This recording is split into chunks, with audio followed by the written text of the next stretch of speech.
Alright, so today we're going to be using L'Hopitals Rule. We're going to take the limit as x approaches 0 of x squared sine 1 over x. Probably could have written that a little bigger, sorry.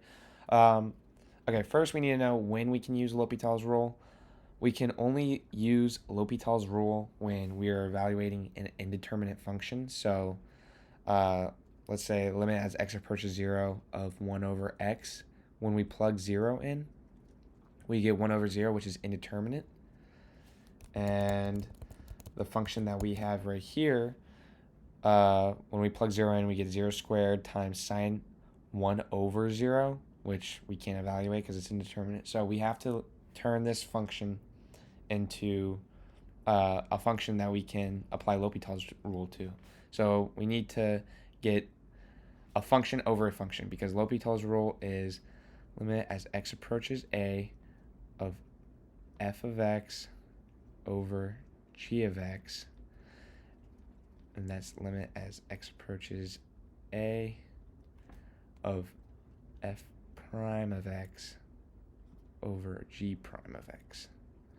This is L'Hopitals rule right here. It's almost like a tongue twister. Basically, you just take the derivative of the top function and the derivative of the bottom function. You're not applying the quotient rule, so stay away from that. Let's just get into it.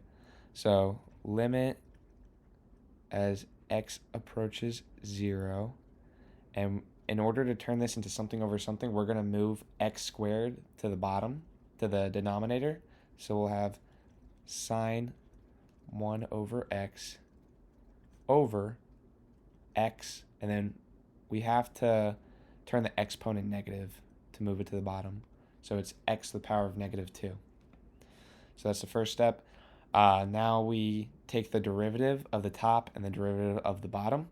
So we'll get, I'm just going to do it over here. So sine 1 over x, the derivative of that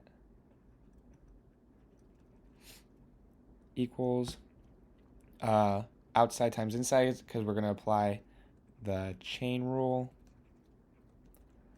So sine, derivative of sine is cosine, and then keep this stuff in the inside the same, and then times the derivative of the inside, which is just the quotient rule, so low d high minus high d low, low low, and that gives us negative 1 over x squared.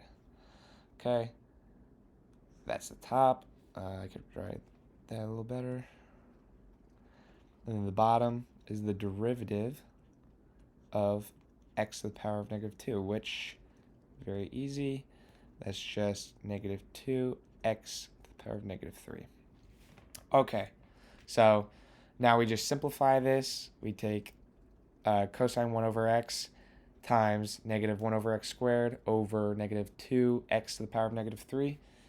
And that will give us, we keep the cosine at the top, and then this gets moved to the denominator because it's just a fraction in the numerator. So let me get this, x squared, and then negative 2 will stay down here.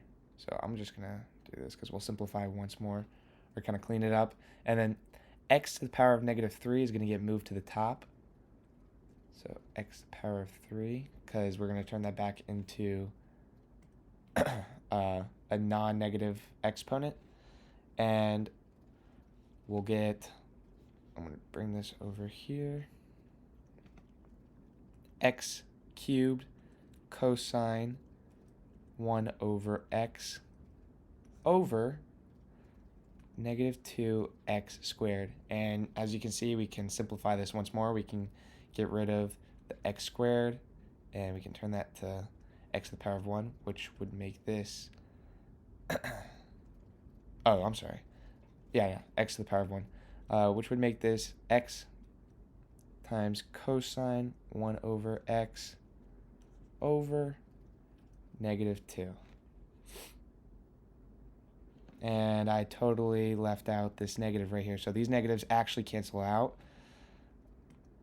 Go back and fix that.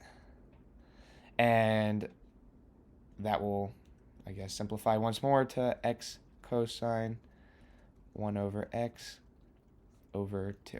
Okay, so now, we have our function simplified as much as we can. Now let's just take the limit of that function. So limit as x approaches 0 of x cosine 1 over x divided by 2.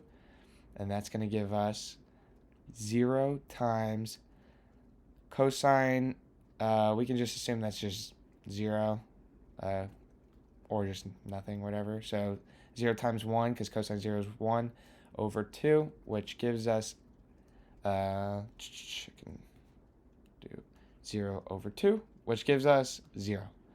So let's rewrite this. The limit as x approaches 0 of x squared times sine 1 over x equals 0.